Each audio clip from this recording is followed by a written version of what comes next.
Oh, I'm live. Hello, everyone. Good morning, good afternoon, good evening. Welcome to our special live. Thank you for our viewers and to those who will be watching the replay. Thank you so much for spending your time with us. I'm super excited today kasi kasama ko isa sa mga taong sobrang hinahangaan ko. A full-time nurse in the UK and also a hands-on mom of two. She's also a fellow Filipina and now a digital business owner. Please help me welcome Darlene. Hello. Hello. Hi, Lord. Good morning, good Hi. afternoon, Good good morning. evening to all your viewers. And thank you. Thank you so much for inviting me. Grabe naman yung introduction nakakaya. Pero thank you. Salamat ulit for inviting You're me. welcome. Okay, so thank you so much, Darlene. So let's go dive in. I will ask you some questions para at least malinawan din yung mga viewers natin. For my first question, can you tell us a bit about your life before starting this business as a mom, and as a nurse and a mom of two in the UK? Yes, yeah. Hi, hello again. So, as I've said, welcome sa mga taong nanonood sa Go Live mo ngayon. My name is Darlene. I am a nurse originally from Bohol, Philippines. I have, yeah, Lori mentioned I have two boys, and my husband is also with me here in the UK, and I have a fur baby, Dachi. By profession, I am a nurse, as I mentioned. Tapos, um, life is never easy, isn't it? Yung parang, 'di ba, yung lalo na yung maliliit pa yung mga bata, we always have Mhm. the opposite shifts para lang sa childcare. And with me, it was the norm. I was accepting that fully kasi I prefer that than, 'di ba, yung mga may options ka na you'll be like, maybe my late mom was actually encouraging me to maybe drop my son then, my eldest son back home para siya daw ang mag-look after. But I chose not to kasi mas masakit, parang hindi ko kaya. So, I'd rather have the difficulty of having opposite shifts, basta yung gano'n na nabuhay. I was accepting that fully kasi I grew up without my dad. Yun ang drama ko sa buhay. I was always longing for the presence ng kompleto yung family. So, I was always like longing for the time na hopefully kami lahat sabay-sabay sa isang place. So I took up nursing, but I never planned of going abroad, Lor. It was Mhm. not of the plan to be going abroad at all. But then life has different plans. God has different plans for me. Um, Long story short, my dad was forced to retire. My dad was forced to retire from his job. He was also an overseas Filipino worker. Kaya, ayun, alam mo yung lumaki ka na wala yung tatay mo, mama mo lang, and then being the eldest, ako yung right hand ng mama ko. So, ako yung parang hindi ko napagdaanan yung pagiging bata yata, may maraming drama, no? But I didn't Mhm. mind helping out financially. So, um, although I didn't want to go abroad, na-feel ko yung need, I went to Saudi Arabia first. And then, hoping na one day I'll be able to, like, financially able to um, afford ba na let my dad go home, tapos lahat kami sabay sama-sama na. Yun ang dream ko from very young age. Tapos hindi nangyari because my dad was forced to retire because of his health. Ako naman tong, although he didn't oblige me to, like, pasahin mo 'to, obligasyon financially, I had to do it for my family. So, I got married, but instead of staying back home as planned, I came here to the UK, with plans Mhm. na to be able to support them, and then put up something there na pwede naming marilayan, and then go home. And then yun ang plano. 2 years Mhm. lang daw ang kontratang plano for here in the UK. But it didn't happen. My 2 years became 20 plus years here. Nandito pa rin ako. And then unfortunately, that dream of being able to have all the family together didn't happen. Namatay na si mama at papa for like 10 years now. It's 10 years now.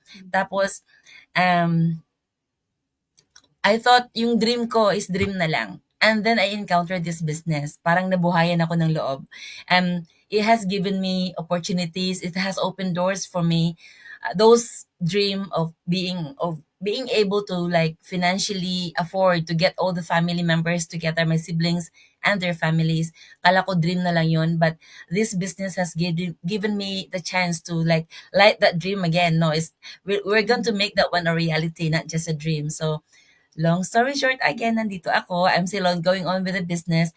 Although I'm being honest with all my viewers as well sa page ko, I haven't reached my financial goal that I have set for myself just yet for this business, but it has Mhm. actually given me more than just the financial growth that I expected first when I started this one a couple of years ago. So, dami kong sinabi, Lord, madaldal ako. Grabe, super super relatable 'yan. Saka I think a lot of moms and OFWs na manonood nitong live or na manonood ng replay later, I'm sure mararamdaman din nila kung ano yung naramdaman mo. And super talaga for this business, talagang yung personal growth, dun ka talaga mag-i-start, 'di ba? Iba talaga yung change ng mindset, tapos yung Exactly. development mo, yung progress natin everyday, yung learnings natin everyday, iba talaga yung nabibigay ng business na ito.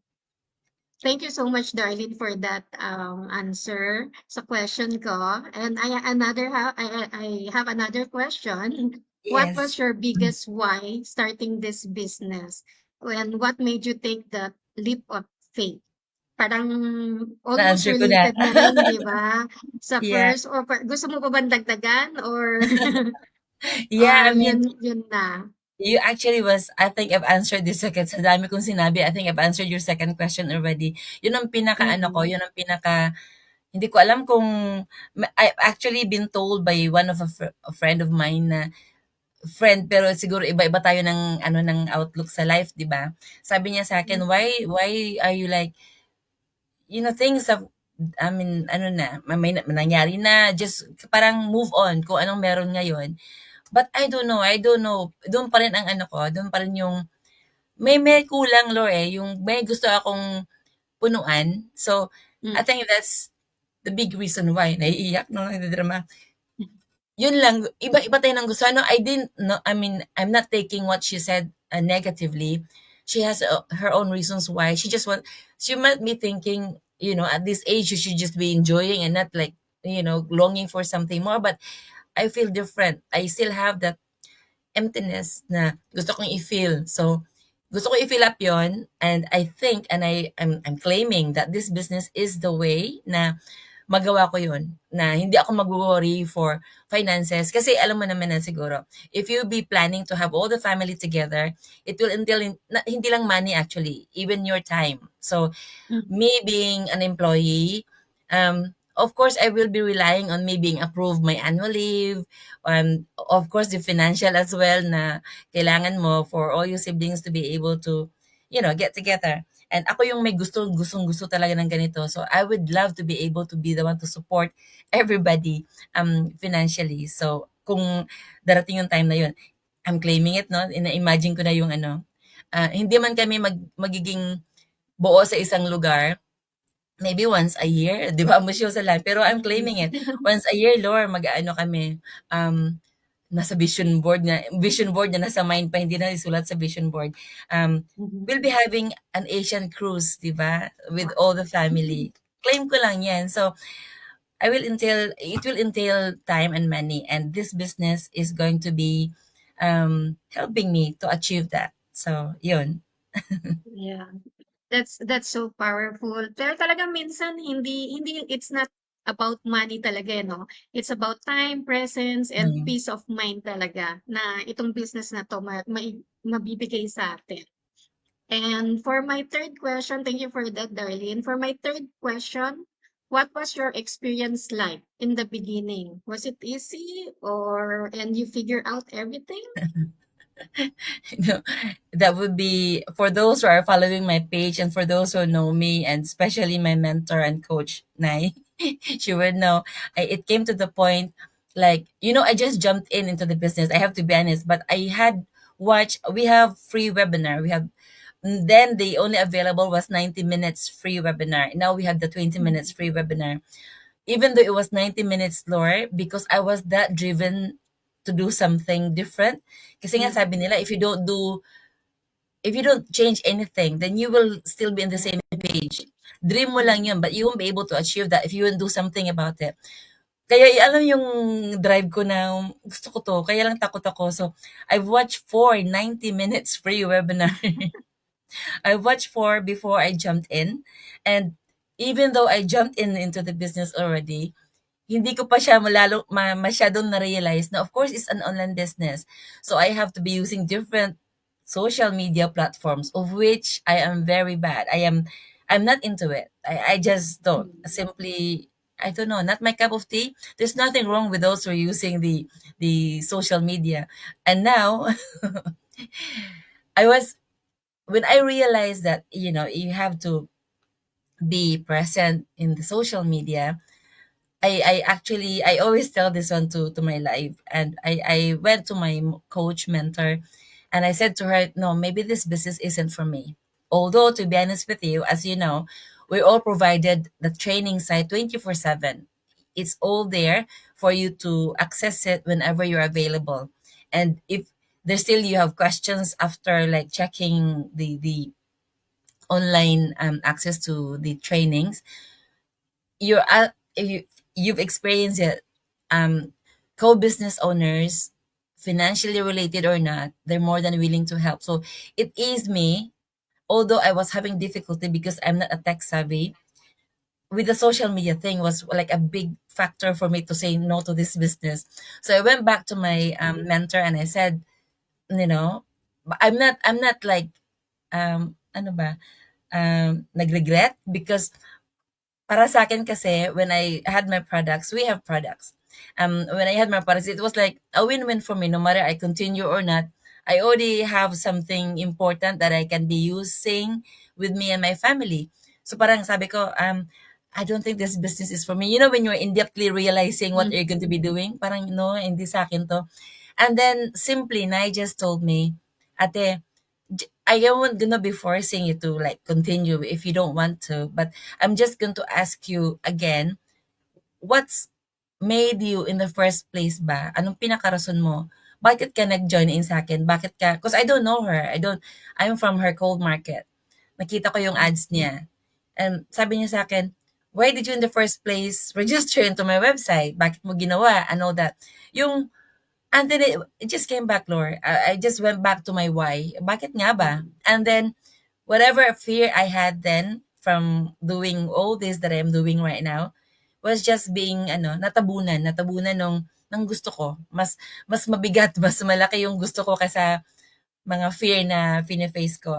Even to the fact that a classmate of mine who's also outside Philippines now, he's I think in New Zealand.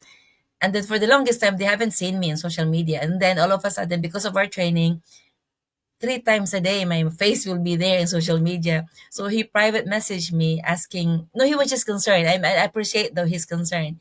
Mm. He messaged me, sorry, and he said, you check your account in Facebook because I think your account is hacked.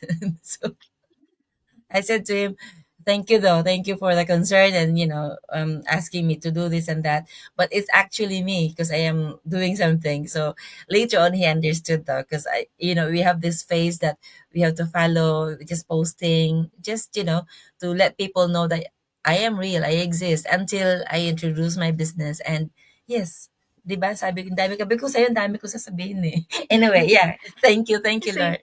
Thank you, Dar. Same with me kasi I'm also not I'm not into social media. Ayoko rin na nakikita ko talaga nung ibang tao. Pero because of this business, we really need to do it because we're on the digital marketing, attraction marketing business. So, kailangan talaga makita tayo ng mga tao, di ba? At least Yeah. makita nila natututo tayong tao, di ba? So, thank you for that, Darlene. My next question is, how has this business changed your mindset and your daily routine? Yes, the mindset, as I've mentioned to you, wala na. At that time, yung parang, no, it's okay. Parang, yun na. You accept, I'm in my comfort zone for the longest time and I didn't want to be changing anything because even though financially, hindi yung gusto mo talaga, nag-aano lang, yung parang, yun nga lang, yung paycheck to paycheck, 'di ba? Pero I was thinking yun ang ano ko eh, yun ang norm. So I just have to deal with it, yung parang ganun. But this business has totally changed my mindset from yun, yung employee mindset to the entrepreneur mindset. Although I don't have any background, may mga pakonti-konti akong tinatry na businesses before. Um, Parang hindi talaga siya cup of tea. Meron lang akong gusto. I have to be honest, may gusto-gusto akong ano, business yung sa property, mga property. Mm. But it will entail bigger ano 'di ba, bigger puhunan, mga alam mo na 'pag property ang pinag-usapan. But I love that Mm. because I need not to be like, being doing this and asking people. It will give you a passive income. That's if you ask me about businesses, I don't have that much background, but if we'll be talking about businesses, yun ang parang first love ko, yung sa properties. But yun pa rin, yung parang nandun, passive siya, but my mindset is still my employee mindset na every month I'll wait for that, and then my passive income will be adding at a bit just to top up whatever we're needing first in the family, and then yung once masusunod yung pero yun, roll yung, I have to be honest, yung credit card and all that. But this business has given me that mindset na no, you can actually do things you want to do without being worried. As nga pagbalik ko sa bakasyon ko, I will just be paying that one na pagbalik ko, yung expenses ko using my credit card. This business has shifted my mindset into bigger possibilities na pwede pala. Those people in our community that I have watched all their successes, mortgage being paid, able to do I don't know how many times in a year holiday without the worry of the finances, without the worry of the time na ma-approve sila ng holiday or something sa work nila. Grabe Lord ang shift ng mindset na binigay sa akin ng business na 'to, na those things I thought I can't do, kaya ko pala. Itong talking with you or even talking alone, doing my go live, I thought it wasn't possible. When I started, and then, I don't know, 'di ba, 'pag nung nag-start ako, lalong maraming nagpa-pop up na mga ads ang asawa ko mahilig manood ng kunwari Tulfo, ganyan. Tapos maraming Mm. magpa-pop up na ads about our business, and then you will straight away know na we're doing the same business. Yung parang nafi-feel mo lang. And then my husband will be teasing me, "Pangga, halika dito, oh. Classmate mo, oh, nandito." Classmate mo nandito. And I said, "Oh my gosh, how will I be thriving into this business? I can never do that, Pangga. Hindi, ayokong gawin yan. Hindi ko kaya yan." Alam mo yung ganun-ganun na ano, hindi ko kaya yan. Pero I have proven myself wrong. Mm. Itong mindset na binigyan ng business na, oy, sarili ko nga na-prove ko na mali pala ako. Kaya ko pala to. So, yun, maraming nagawa ang business na to. Sabi nga na ba, nung we're doing, you've done it already, I'm doing it still. The course that we're doing in our community, sabi nga, pagka, tawag dito, pag hindi mo binago kung anong you will still, no matter how many courses you're going to make, no matter how many motivational talks you're going to be hearing, kahit ilang pa ang gagawin mong mga things na to improve yourself para mag-grow ka, pero pag hindi mo siya Mm. i-apply, Ano, nothing will happen. And nothing. that very big mindset na binigay ng different tao sa community natin, which I now call my newfound family, grabe. So, hindi ko masyadong hindi ko alam paano ko maipasa sa mga taong nanonood sa page mo, kung paano ko sila mapapa-feel sa fini-feel ko dito sa business. Until maybe they'll get in touch with you, and Mm. then, they will know more about this business by registering their name and their email address into your, website, and they will know more about this business. And ang dami ko pang gustong sabihin, kaya lang wala ng oras. Ubusan tayo ng oras. Anyway, Yeah, thank it's you, thank you, really Lord.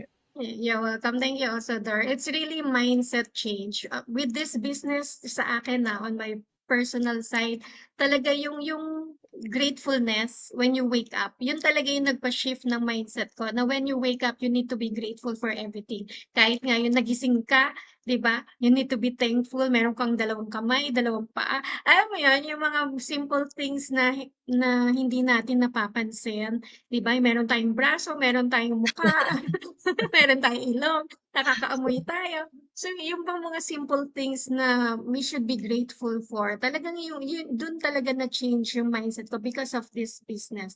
Iba talaga yung magagawa ng business na ito. And yung sa property, that's also a good investment, Dai. Through this business, magagawa natin yan. So once we are already financially stable, then we can get a lot of properties na pwede ding maging passive income, di ba? Pagka medyo retired na tayo at medyo tumatanda na tayo. So thank you for that. That's really amazing. So now, what is your favorite thing about this digital community? Ang dami, pero I'll focus on one, yung, ang dami kong gusto na nandito na naman tayo, mauubos yung ano 'no. Pero honestly, maraming naibibigay na tawag dito, paano ba Tagalogin yun? Anyway, there's a lot of things that this business has done to me in a positive way. Paano mo i-deal ito, ganito. Pero ang pinaka gusto ko, when I started this business is being a part of a family and community na, di ba we're known, I'm just gonna be talking about Filipinos. We as this business is global. So, different parts of the world, there are different business owners, not just from the Philippines.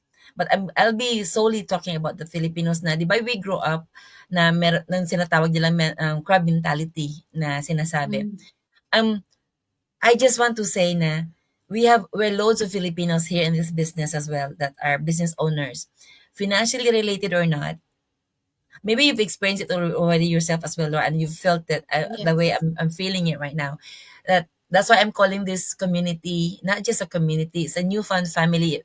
Ever since I joined in, I've always been calling this one as a um a newfound family for me because grabe yung suporta. Mm. It's not it's like life, 'di ba, na you're not always on the top feeling high, feeling happy. We're normal human beings. We also feel sad, we also feel bad, we get angry and all that. The same with the business. It's not always Mm. like in the winning side of the business. There are a lot of times as well that you're in the lower curve ng business mo. And instead of you being left alone, if you were doing that business alone, if you were left in a business na not to start with, hindi naman thriving kaagad lahat-lahat eh. So, Yes. Wala namang honestly, business na nagta-thrive dire-diretso agad. kang winning ka na. It will be, no, I've been called a scammer. And then for those people that are watching and will be watching the replay, we will be scamming if we'll be promising you that this is an overnight get rich scheme. Like you start your own business now with us. We'll show you how, and then tomorrow, magiging mayaman ka na. Then I would be lying. I would be scamming you if that's the case. Yes, Because that's not the case. definitely. That's not the case. And the reality is, although, yeah, I'll be telling people again, I haven't reached the financial goal that I have set for myself yet. Not yet. Mm. But instead of me feeling like left alone because my co-business owners are already like soaring high, no, they're trying to pull you up. Kung pwede pa lang yung parang yung sa eagle na sinasabi nila, kung pwede pa lang yung clone ng eagle, kung maraming marami, kasi marami kami.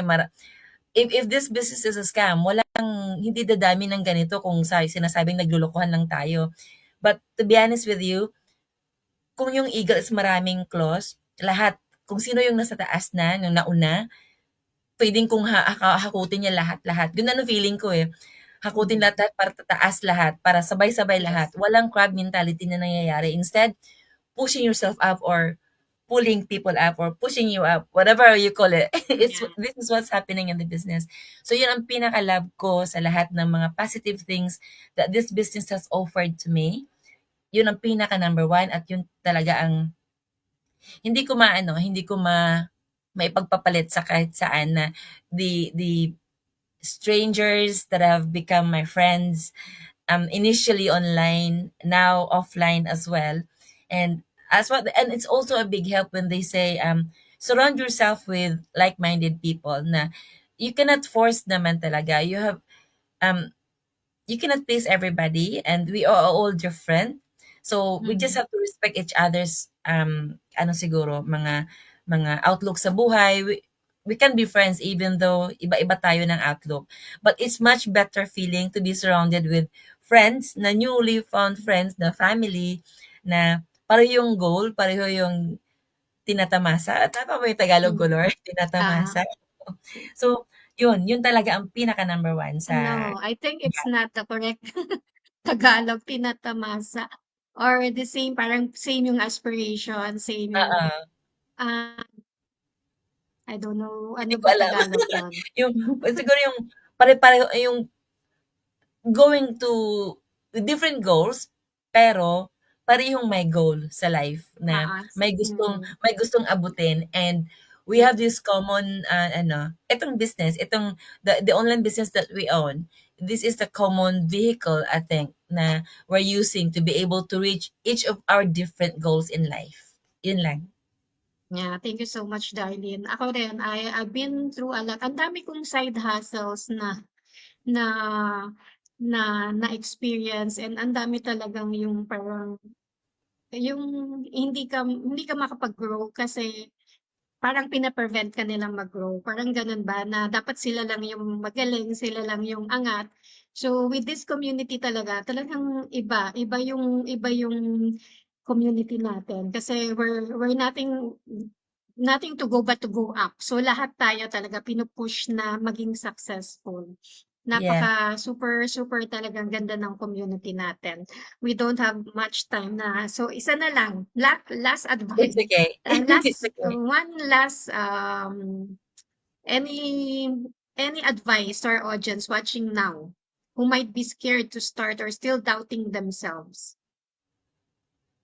Okay, ang daming gusto na naman sabihin pero I will be just ito nagamit ko na yung parang gustong-gusto ko yung line na 'to kasi parati ko siyang ginagamit na sa ano, sa go live ko. Yung, "Stop wishing, start Mm, doing."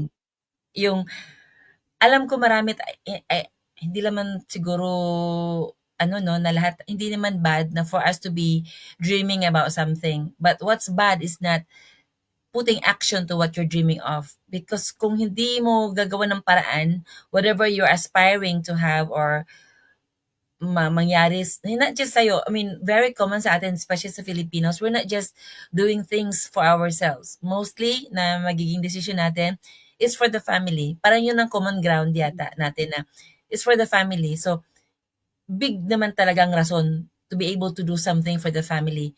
But the thing is, if you just keep on dreaming, this is my own realization because I had that dream since tagal-tagal na. But I was mm, keeping myself for the longest time in my comfort zone. So for those, I was also scared. It's valid na maging scared ka. Mas ano siguro, mas maganda na scared ka. Ibig sabihin, may gusto kang gawin. Na hindi mm, ka, hindi ka lang kontento sa kung anong meron ka. It's not bad, no? Para if you think about it, pag narinig mo, they will say, be contented of what you have. Of course, mm, it'd be nice to be actually that's I think may parang naging ano ko, naging motto ko for the longest time. Kaya lang I wanted more. It's not a selfish thing. I'm trying to ano no, parang tinatry kong i-ano yung sarili ko. It's not a selfish thing. I don't know whether your audiences here will be agreeing or not. But if you want more, meaning you'll be able to help more. Yun ang gusto ko eh. You'll be able to help more. Hindi lang nga yeah, lang sa immediate family mo. Even those people that you know or even you don't know that be reaching out to you for help, financial help, let's say. I'll just be very specific, financial help. There's a lot that I wanted to help. Kaya lang, I have my own needs muna to look after first, 'di ba? And if I don't have enough na for that particular needs sa family, it's very tight for me to be able, although I still try my very best to be able to be helping out, but I wanted to be able to give more. And mm, the universe will be hearing me. It's not just for myself, and God will see what's in my heart.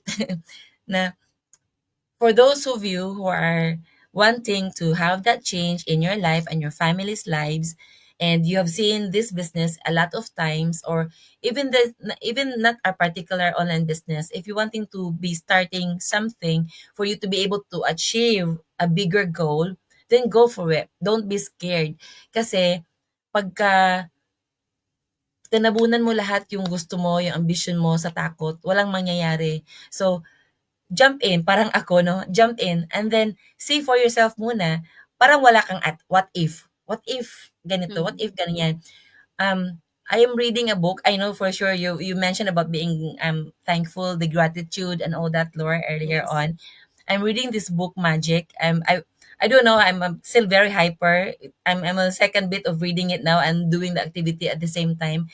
I've shared it with my friends actually, even to my patients. Parang tanga lang, di ba?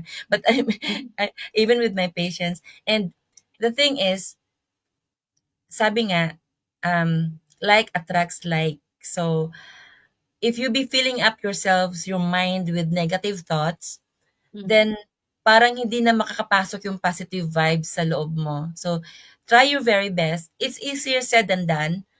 But if other people are doing it, why can't we? We can, and you can. You can. So mga audience mo, Lord, na Mm. natatakot na mag-start or nagda-doubt sa sarili nila, I doubted myself as well. I am just a living proof na kaya pala, kaya pala. But you won't know until you give it a try. So, visit Laura's website, put your name and your email address for the free webinar. Free na naman yun. You're not going to be committing to something big.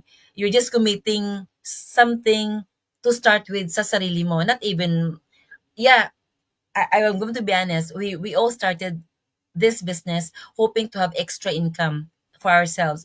But now that I'm in 2 years of this business, maybe you're just saying that just to say, ganito, ganyan, parang wala lang. But honestly, I meant it na hindi pala, mag-grow ka and then you long for more than just the money that this business is offering you. And again, you won't be able to feel and experience what I'm trying to say to you now until you give it a try. So visit Lorelai's website, have a look there, and see for yourself kung ano yung pinagsasabi namin. And then correct us if we're wrong. If it's not for you, then it's fine. It's okay. We're not going to be forcing anybody. We're just sharing what we found into this business that we have started. So thank you. Thank you. And God bless to Thank you everyone. so much, Darlene. Reggie is watching and she said, very true, ate. I found a family in this business. Thank you, Reg. My gosh, Reg Yeah. as well is one living proof of um, the. I always tell her this: the resilience. This business is simple, but it's not easy. Simple because Mm. everything is already like paved para sa success mo. Pero hindi naman kasi as I've said earlier, it's not an overnight scheme. Ayun na, magsa-scam na kami sa inyo ni Lord Mm. 'pag sinasabi namin bukas magiging mayaman ka na. You have to do your part. And Reggie here, if Reggie is listening still, she's, my gosh, saludo. Saludo ako sa kanya talaga, Lord. And my gosh, sa'yo din. Tingnan mo naman, you're doing this. Lord, it took me 2 years before I started to be doing this. But, you know, progress over perfection. So, I'm doing it still. Yes. Thank you. Yeah. You're welcome. Thank you so much, Dar. Grabe, ang dami naming natutunan today. And I hope sa lahat ng nanonood ngayon na-inspire din kayo. So this one, parang this business will make us dream bigger talaga, 'di ba? And it's not bad na aim ka for more than what you can have, 'di ba? Parang we just need to be grateful for even the smallest things. Pero syempre, God is a God of abundance. So Yes. gusto niya yung abundant din tayo. So kung puno yung cup natin, marami tayong maibibigay sa iba, 'di ba? It's not only for ourselves, for our family, but for our community. So itong business na 'to, ito din yung nagiging drive aside from a better life for my family. Ito din yung nagiging drive na dito ko mabubuo yung pangarap ko na makapagpatayo ng charity for the kids. So Yeah. either yung kids na may mga sakit, alam mo yon, or makapagpaaral ka ng mga ibang estudyante. Although na-experience ko na Exactly. rin makapagpaaral ng one of my relatives. So, pero yung makapagpaaral ka ng maraming students or makatulong ka to sa mga bata na may mga sakit. So, parang isa yun sa mga purpose ko na I think baka kaya binigay ni Lord 'tong business na 'to kasi hindi ko naman siya magagawa, kung employee lang ako, 'di ba? So, parang imposibleng magawa ko siya kung employee lang ako. So, thank you so much, Darlene. Ang dami naming natutunan. And if you're watching this, saka if you're tired of the same cycle, kung gusto niyo rin ng extra income, more time with the family, saka yung future na hindi na magde-depend sa overtime, just comment info or send us a message. Nandito yung website namin, www.loriramos.com. Kay Darlene is www.darlsgems.com. Register lang kayo with your name and email para makita nyo rin kung ano ba yung meron dito sa business na to. 'Di ba? Your story can change too, katulad ng story ni Darlene and yung story ko din. So thank you so much, Darlene, for answering all my questions, yung interview portion natin. Thank you so much. Ang dami naming natutunan and hope sa mga nanonood, marami din kayong natutunan. Sana meron kaming na-impart na knowledge sa inyo. Thank you for having me, Laura, really. Thank you so Thank much, you and God so bless much. everyone. Mm-mm. Yeah, I'm Smart Live Free. Thanks everyone. See you on our next live. Bye-bye, God bless. Bye. Bye-bye.